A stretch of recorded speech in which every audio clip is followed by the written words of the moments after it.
What's the most outrageous waste of money you've witnessed with your own eyes? Story 1.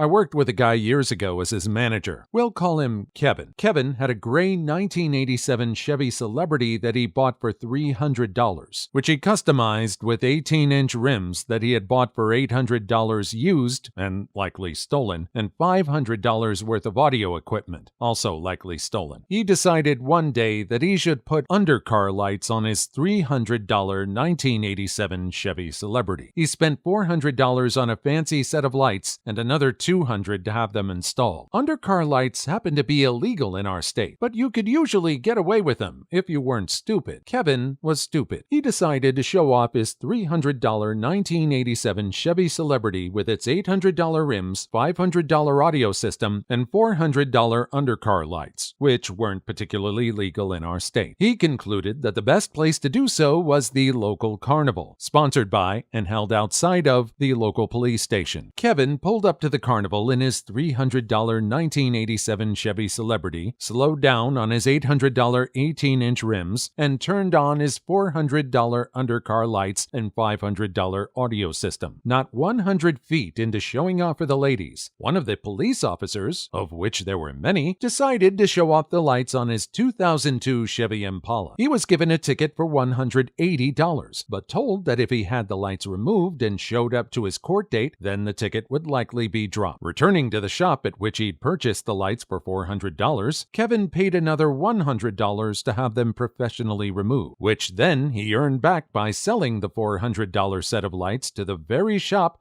for that $100 that he'd just handed them, having only gotten to use them the one time. After removing and ridding himself of the lights that had caused so much drama to Kevin and his $300 1987 Chevy Celebrity, he decided to celebrate by trying to drag race a Mustang on the way home. He wrecked and totaled the car, but walked away unscathed. Thus was the end of the $300 1987 Chevy Celebrity, with its $800 rims, $500 audio system, and $400 undercar lights. Since the car had been totaled, Kevin never got the chance to prove to the magistrate that the lights had been removed and still had to pay the $180 fine. I have a feeling this guy never gets tired of saying $300 1987 Chevy Celebrity. I don't think this guy ever gets tired of telling this story altogether. I imagine he's told it countless times. I think he gets better and better at telling it every single time. I don't even think he has to change any of the details to expound on the story and make it seem a lot funnier. It seems like the facts are already outrageous as they are. $300 1987 Chevy Celebrity.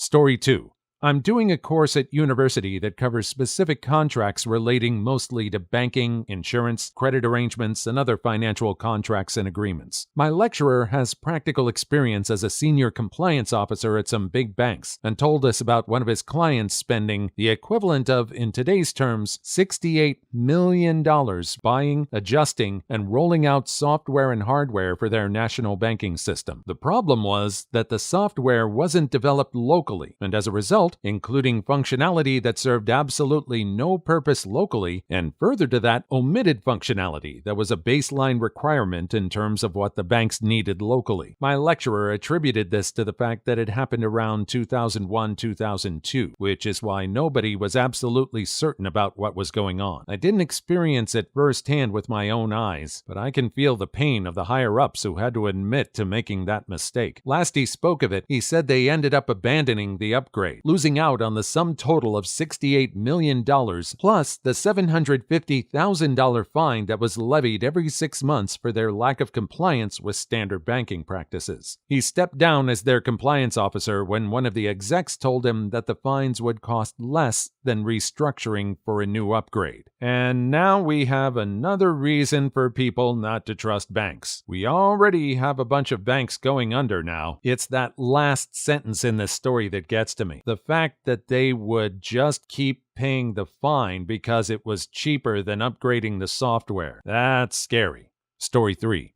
I used to have something to do with warehouse logistics and whatnot. A new manager came in, and his first project was an order of about $500,000 worth of pallets. These weren't wooden pallets, but plastic molded ones, specifically made to fit the forklifts that we were using. The order had to be made overseas and brought in by freight. They had to be exact measurements, of course, to fit the forklifts. He started bragging that my sales department made all the money for him to spend. A few months later, the pallets arrived and none of them fit the forklifts in our warehouse, except for one. Turns out he measured only one of the forklifts for these pallets. That one forklift was part of a unique non-standard system used for minor moves. Faced with a warehouse of $500,000 worth of plastic pallets that won't work with our standard forklifts, the guy was swiftly asked to resign. But yeah, now we use wood pallets. What was wrong with wooden pallets in the first place? What was supposed to be the advantage of these fancy plastic pallets? Were they supposed to be able to hold goods better? Were they supposed to be cheaper in the long run? I think this guy regrets bragging about having money to spend made by other people. Story 4.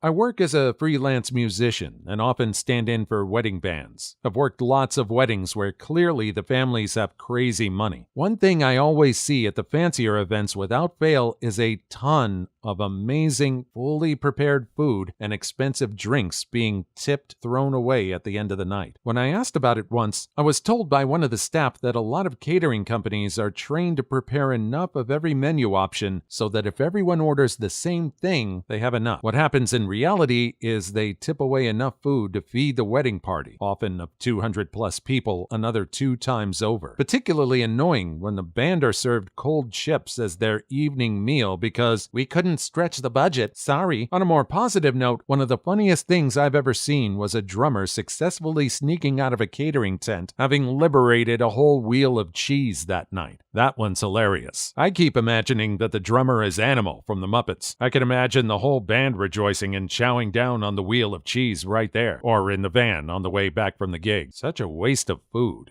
Story 5. Does it count if some people live like this? I know a small firewood business owner, losing money every month, taking deposits or advances to pay for bills months ago, then never delivering, and his fiancée is a realtor. She must live near New York City, near her clients. Rent at their 1-bedroom in Weehawken, 1 parking spot, they have 2 cars, $3,200 a month. Max out their credit cards for a $500 repair on their car, get engaged a week later, rented a penthouse in New York City, videographer, violinist, photographer, $12K ring, and left for Mexico for a week. Come back, find a monster venue in New York, leave a non-refundable $10K deposit on it for New Year's Eve for 350 frickin' people. Throws engagement party for 100 people. Finds out mom and dad are only kicking in $25K for this blowout, so what's the reasonable thing to do? Take out a personal loan to pay for the wedding. Party doesn't stop until 2 a.m. and fireworks at midnight. I can't freaking wait for this trash show, if it even happens. I wonder what it's like living in their world. This couple is the living embodiment of the phrase, living beyond your means. How do 2 people get so irresponsible with money? Have they just been bailed out by other people their entire life? Did the parents just enable their behavior? The parents are kicking in $25K for the event. $25K could still be a great event. Story 6. 2 of my favorites. My rich uncles bought a luxury sport boat. Something went wrong with the rudder that you use for water skiing. They were so disgusted that after paying thousands for the repair, they got a whole new one, selling the old one for nothing. I also worked at a high-end footwear factory, making pairs of leather shoes that retail at $500 a pair. The owner was a self-styled anarcho-capitalist, and he had some entertaining ideas about how to run a business. He had some notion that his staff would work harder if we were afraid of bankruptcy, so he stopped buying leather. I don't know how these things were connected. Naturally, we couldn't make more shoes. We told customers that the wait would be longer than ever for their shoes. Sales stopped, orders stopped. I swept the floors 10 times a day. He refused to buy leather for 3 months, while keeping us all working, paying our wages with his own credit because he was mad at someone who told him that his strategy was idiotic. The company was bought out by another old boys club entrepreneur pinhead after the owner ran out of money. Story 7. When he was 8, my buddy got hurt in a supermarket because of random boxes in the walkway. His mom sued and he got rewarded $18,000 in a settlement. However, he wasn't able to touch the money till he was 18. Anyway, when he turned 18 in 2009, he got all of the money all at once. He immediately went out and bought TVs, the biggest of course, and Xbox 360s for 4 family members. Then he paid the $500 down payment on a brand new car and leased it for $350 a month, went to a local sit-down restaurant and paid for others to eat there multiple times, and I don't even want to think about his online shopping. This went on for a month and a half. One day, one of his friends made him a deal, buy him a laptop of equal value at the time for his Xbox 360. They went to the store and went to pay for it. His debit card got declined. When he checked his balance, he had about $150 in his account. Story 8. I know a guy who purchased a second car. His first car is a Mustang. His second car is an Audi. He's a single father. His payment arrangement is $400 per month. He didn't try to talk it down. The car is 10 years old. His Mustang isn't paid off. He works on my team in the same position as I have. My wife and I together can barely afford our $250 per month single car payment. And the best part? He can't drive a stick. His new car is a stick. He hasn't learned to drive a stick. It's been 3 years. He's been doing all of this and struggling for 3 years for a lawn ornament. Are cars ever appreciated in value? I've always viewed cars as a necessity. I've never viewed them as an investment in any way. I avoid them any chance I get. They're more trouble than they're worth as far as I'm concerned. They're just another strain on your finances. I'll find any other way to get around. Story 9. One from the late 1990s. A large multinational engineering firm was given orders to eliminate unnecessary overhead expenses. One of their departments had a large conference coming up. About half the attendees were going to attend by teleconference. In those days, teleconferencing was done in dedicated rooms with CRT monitors and cameras. The use of these rooms was classified as an overhead expense, but business travel was not. So in the name of saving money, all the teleconference arrangements were canceled, and all attendees were flown in to attend in person. Story 10.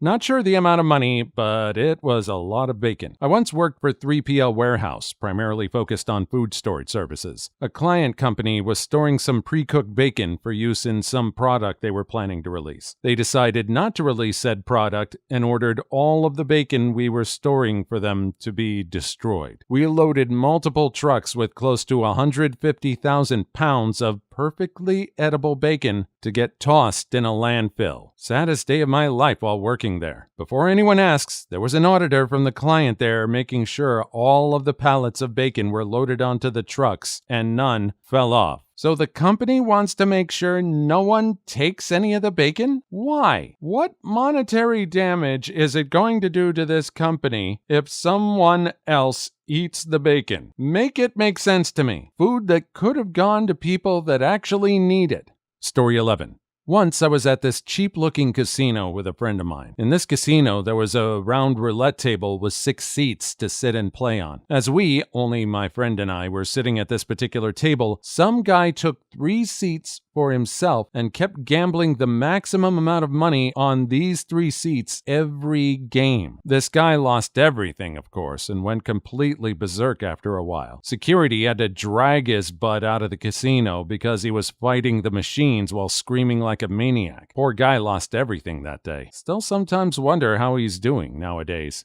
Story 12. One of our sister companies decommissioned a printing press that was identical to one we were using. It was given to us to store in a warehouse so we could scavenge it for parts as needed. Parts for older presses can range from $500 for little things to several $100,000 for larger assemblies, so this was a great gift for us. Our maintenance supervisor, he'd been with the company for about a year, decided to show management how good he was at cost saving. So in an effort to save warehousing costs on useless parts, he told the warehouse to scrap the whole thing. Even if it cost $15,000 a year to warehouse it, we've needed about 20 times that amount in ordered parts now that could have come off that old machine. Story 13.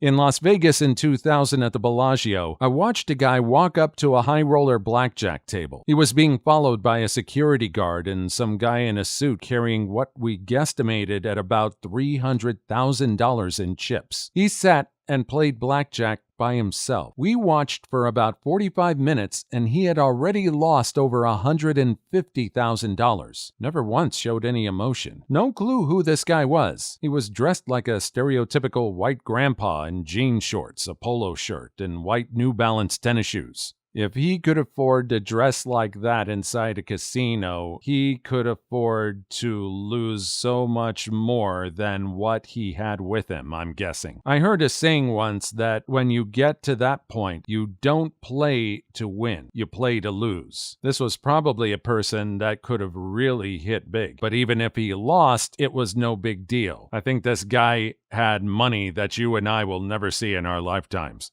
Story 14. I was an assistant manager at a grocery store, and you wouldn't believe how much produce I threw out because it wasn't pretty enough. The district manager set a high standard of how the product should look. If I didn't cull it correctly, he would write me up. He came in 1 to 3 times a week, so I couldn't get away with not doing what he asked. When I looked at weekly reports of the shrink, produce amounted for about $100 to $200. I asked him if I could donate the produce we throw out, and his response was, "That's theft." I was so glad when this place went out of business. Story 15. Definitely not the biggest sum of money, but spent for a really stupid reason. I bought a $300 bottle of scotch when I meant to buy the $60 version from the same distillery. The boxes looked nearly identical. When the cashier told me the price, I realized my mistake, but she and everyone behind me in line seemed really impressed that I was buying something so expensive. So now I own an unopened bottle of single malt because of my social anxiety. Story 16.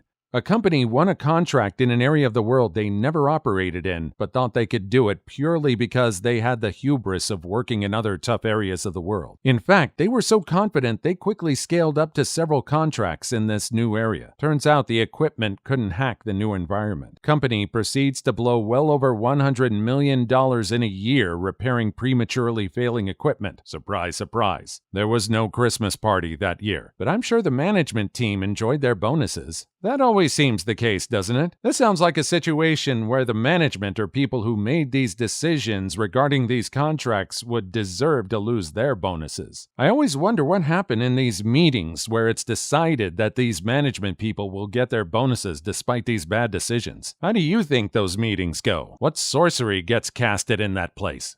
Story 17. I worked at a phone store, and this guy just lost his iPhone X in a river. The guy had insurance on the phone and had a $250 option to use it and get a phone the next day. He said he needed a phone now and ended up paying the $850 he still owed on his phone, plus signing a new agreement to get another iPhone X. We make commission off the phones, but I was looking out in his best interest that doing the insurance would make the most sense, but then scoffed and said, "It's only $800. He was the epitome of "I live off daddy's money," and him acting like $800 is nothing is the most pretentious thing I've ever seen. Story 18. Had a friend who was in his late 20s and lived with his parents, 100% dependent. Dude worked a part-time job and said he was saving money for something big. We all assumed he meant like moving out or a trip out of the country or something. No. This mother-friender bought a $750 pair of sneakers and then put them in a display case. I haven't spoken to him in about a year. Story 19. Parishioners spent years raising several $1 million to restore their large, aging Gothic church. No sooner was the extensive restoration complete, but what plans were announced by the diocese to close the building and merge the parish with another. All those donations, fundraisers, and tireless efforts right down the drain. And thus far, the only potential buyer for the church is considering turning it into a combination nightclub, restaurant, banquet facility. Yeah, I know religion is a touchy subject for everyone involved. Money management should still be in the realm of criticism. I feel like all these people that sacrificed for this place they enjoyed going to just got flat out lied to. If only you could sue the church in a place like this to get your money back. Story 20.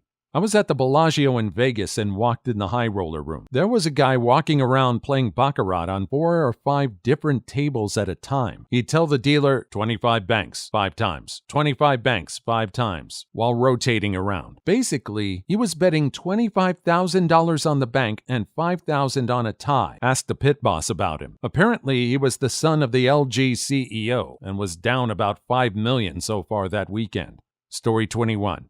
Not the biggest waste, but the weirdest one. Around 2001, my wife worked for a national company, and her team was split between East and West Coast. No working from home or laptops. Desktops were standard for them. If someone needed to work from home, they had a single laptop they could use for the whole team. So if that laptop was in North Carolina and someone in California needed to work from home, they'd have to box it up, ship it with full insurance, rush shipping, and a few days' notice to the other coast. Story 22. My school is one of the few schools to be part of the Apple Distinguished Schools. Everyone in middle school and high school gets their own MacBook Air. Everyone from kindergarten to middle school gets iPads. Meanwhile, our art department is one guy who is paying for everything himself because he loves art and does it for the students. My class donated the money we got from fundraisers that we would have used to go have a party after our graduation ceremony to our school departments that were in need. Oh, that's really nice. I think that speaks to how good this teacher is. Not just the fact that he pays for everything himself. The students must see the value in having art class as well. That's a nice story.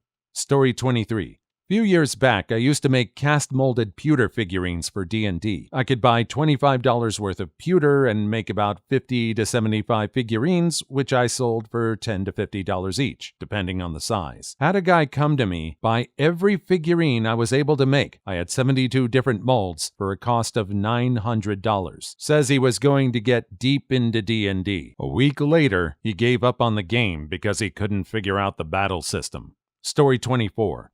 A family friend of ours splurged his money on several cars. When I say several, trust me, they are in hundreds. I've been to his garage once where he threw a huge party. His garage had several Rolls Royces, several Bentleys, several BMWs, several Audis, several Benzes, several Lamborghinis, and several Porsches. I thought this dude must be rich as a frick until I found out later in the news that he defrauded banks of money. His debts were amounting 15 times the amount of his value of his whole and his business. He was thrown in jail. He's out now, I think. Story 25. My significant other's family dropped $5,000 on fireworks on the 4th of July. They do this every year. It blows my freaking mind. They're wealthy, which means $5,000 is probably pocket change for them. It's just a different school of thought. I grew up living in a tent level of poor, so to think what my family could have done with that amount of money every year is what boggled my mind. Also, to those who say they would love to spend that much or spend close to that much or enjoy the 4th and love sharing the fun with their friends and family, good on you. I'm glad you enjoy yourself. But for me personally, I have a hard time imagining literally blowing up my cash to that extent. Yeah, on the one hand, they're wealthy. They can do whatever they want with their money. I can understand the pain of those of us who could really see the value of what $5,000 could bring other than a night of lights. I wonder if this guy has ever had the guts to confront them and ask them what else they could do for their community with that same amount of $5,000. Might be worth a try. Probably the worst that would happen is he gets disinvited to their parties. Story 26. I work at a car dealership as an apprentice mechanic. Now, I've seen many examples of people wasting their money, be it car parts, dumb accessories, whatever, the list goes on. But there was one guy that would spend literally $75 on a car freshener and bragged about it constantly. He'd call himself elite because he bought these $75 pieces of scented cardboard. I don't know what went through his mind every time he'd buy one of them. Story 27.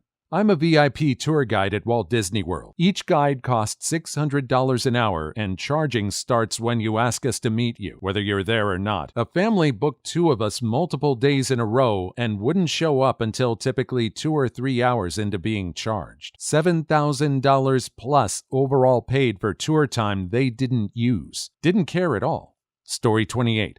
My company recently switched to a new operating system, and rather than have a few people come train our office, they planned to send everyone, around 200 people from the East Coast to the West Coast for a week of training. They did about half before realizing that wasn't cost-effective, and since they're such a great company, their solution after that was to stop training everyone and just give them books to read. Is this another one of those stories where management is still going to get their bonuses even though they made decisions like this? I think this is another one of those stories. Did no one bring up the idea of flying the trainers over? No one at all?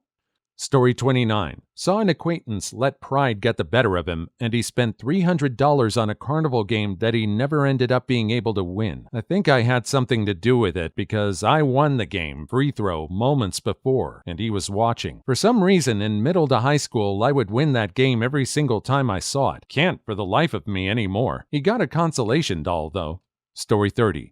My brother graduated from law school. We were having lunch before the graduation event. My grandpa ordered a $500 bottle of champagne for him and his wife at lunch. The waiter mistakenly thought he meant for the entire party of 9. The waiter brings out a $4,000 Magnum bottle of champagne. My grandpa, not wanting to be embarrassed, opened and accepted it. We all drank what we could, and he had the rest sent up to his room. It was about a $6,200 lunch. Story 31. At a festival, while walking back to my campsite, I passed a girl who was probably 18 to 20 years old who was buying a wire-wrapped pharmaceutical spoon for $100. For those of you who are like, what the hell even? It's a 2-inch long metal spoon, probably worth $3, with wire decoratively wrapped around the end, turning it into a necklace, and you use it to spoon pharmaceuticals into your nose. That's weird. It's not like it's even a very specialized piece of equipment. It's a spoon. It had better been the prettiest spoon you've ever seen to be worth $100. Story 32. High school head of the math department buys about 10 pallets of chalk and retires the next year. The new head of the math department decides to switch out all the chalkboards for dry erase boards. They aren't allowed to throw out the chalk and aren't allowed to share with other departments who still use chalkboards. They had a room full of chalk for at least 7 or 8 years that no one was allowed to use.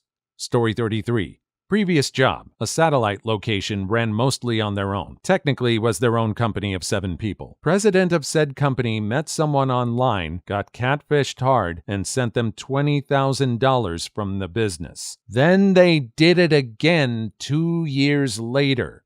Story 34.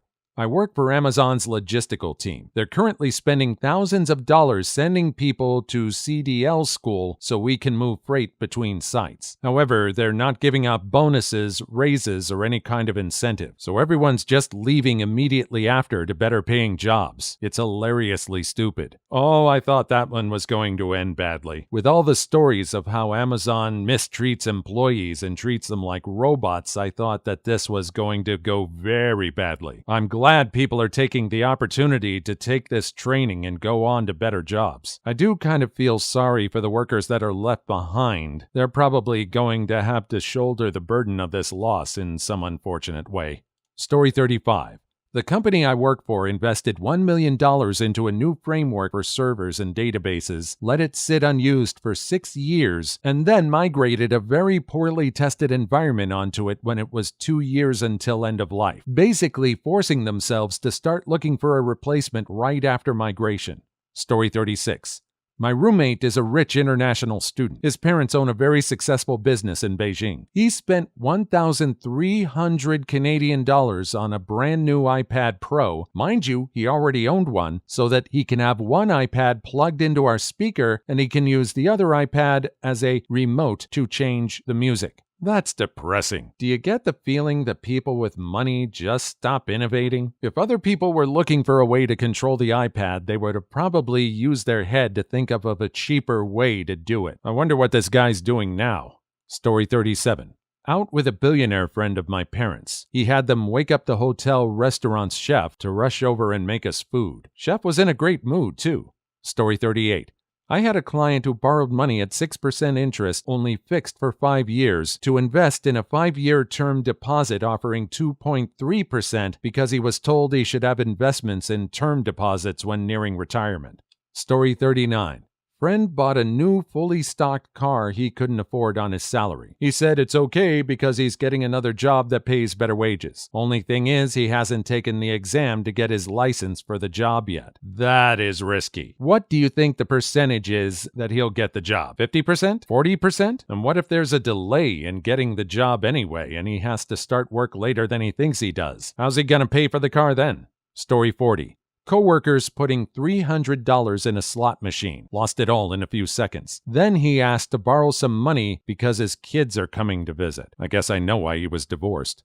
Story 41. Knew a guy that bought a device from a magic website that made it look like you shot fireballs out of your hand. Thing cost $200, and everyone around him said it was stupid. This may be autobiographical. Story 42. Although not a big sum of money, my friend once borrowed my other friend's money so he could order a soda at Boston Market. He then went to the soda machine and proceeded to fill his cup with water. What was the deal there? That's not a lot of money, but I wouldn't trust this guy with a lot of money after seeing that. Did he change his mind? I'm assuming he didn't return the other guy's money after he did this. Story 43. I had a friend that thought a good way to save money would be to buy gift cards for places he didn't like. When he actually needed cash, he would transfer them for about 60% value. Idiot. Story 44. The 3 separate occasions where my dad bought a boat, neglected to use it for years, sold it, and bought a different boat like the next year. Story 45. I've broken away from Magic the Gathering a couple times, but now I'm back and I'm playing tonight. I've totally fallen off the wagon, and the cardboard substance has me again. I remember when that game first came out. It was a big hit right off the bat. There's still magazines that track the cost and the value of all the cards that have come out, kind of like baseball cards. Some people, I think, actually invest in those things. Story 46. Going to study abroad in Japan while having a severe allergy to peanuts and eggs and absolutely zero knowledge of the Japanese language. He left after 1 week. Story 47. High school. Some seniors won a Tim Hortons roll up the rim to win thingy. Bought a ton of cigarettes, booze, and substances. Story 48. A girl I went to high school with applied to Harvard. She spelled it Harvard multiple times in her essay and paid the $75 application fee. At least she's just out $75. If the application were any higher, I'd suspect it would be more embarrassing. Should have ran it through a spell checker. Even the one on Google Docs is free. Story 49. At a steakhouse with all kinds of cuts and prices of beef. Saw a guy ask for the most expensive filet cut, then request it very well and does the thing in ketchup before he ate it. Story 50. In a donut shop on a Friday, guy asks cash and keeps buying scratchers. Goes through about $400, then finally stops and says something about paying rent. Story 51. My friend owns 2 watches totaling $40,000. He can't tell the time. Bonus, one's Roman numerals, and he can't read them either. This guy owns $40,000 worth of watches, but he can't tell time? How does he own $40,000 worth of watches? Did he earn them, or is it daddy's money? If he earned them, how could he get to a job without telling time? Story 52. I bought a 1992 NBA Jam arcade machine. Don't get me wrong, I love some classic Jam, but my friends told me it was a waste, and I haven't turned it on in over a year. Story 53. I spent $200 on a taxidermy squirrel wearing a top hat and holding a gun for my brother's birthday. Story 54. I have a friend who will book vacations to countries other coworkers book trips to just so he can say he's been there first. Is this his hobby? This is the literal definition of keeping up with the Joneses. And why vacations? Does this person even want to travel on his own? Story 55. I once witnessed a guy launch a luxury car into space when he had the option of using just any old thing that weighed a lot. Story 56. My boyfriend's dad owns 7 different Apple Watches because he didn't want to change the bands out. Story 57.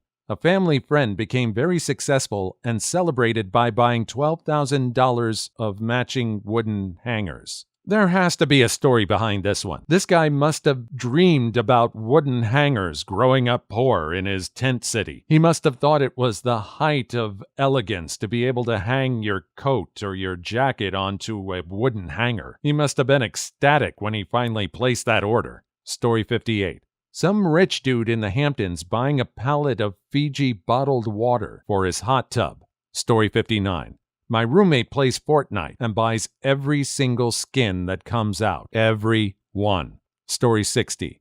The 35,000-pound tiny Trump balloon flying in London. I thought it was supposed to be a lot bigger. Yeah, I can feel for that one. You wanted to protest against this guy who has a lot of money, and you end up paying a lot of money for something you're disappointed by. You could have had that same disappointment by investing in Trump. Same money, same outcome. At least from your point of view, that's the way it is. Story 61. Donating money to get Kylie Jenner to be the youngest billionaire. Story 62. A girl who bought her boyfriend of 3 months an $800 watch for his birthday. Story 63. Me buying $5,000 worth of crypto at the peak of the December 2017 rush. Ooh, that's bad. Crypto is not an early person's game. Crypto is not for someone who's just starting out investing. Some would argue crypto isn't for anyone, and I wouldn't disagree with that. Story 64. Someone buying a 20-pound extended 3-year warranty on a 6-pound kettle. Story 65. My boss bought a $30,000 boulder to put in his front yard. Story 66. I just bought a $17 plain burger at a concert venue. I feel this way about movie food. I'd rather be creative about sneaking food in than paying the prices at the movie theater. But I also feel bad for the movie theaters. They have to jack up their prices because they hardly see any money from the films that they put up. The movie companies want a cut of everything. The movie companies want too much of a cut of everything. Story 67. Weddings. Please leave your story in the comments. I would love to make a video on them in the future. Also, don't forget to like and subscribe.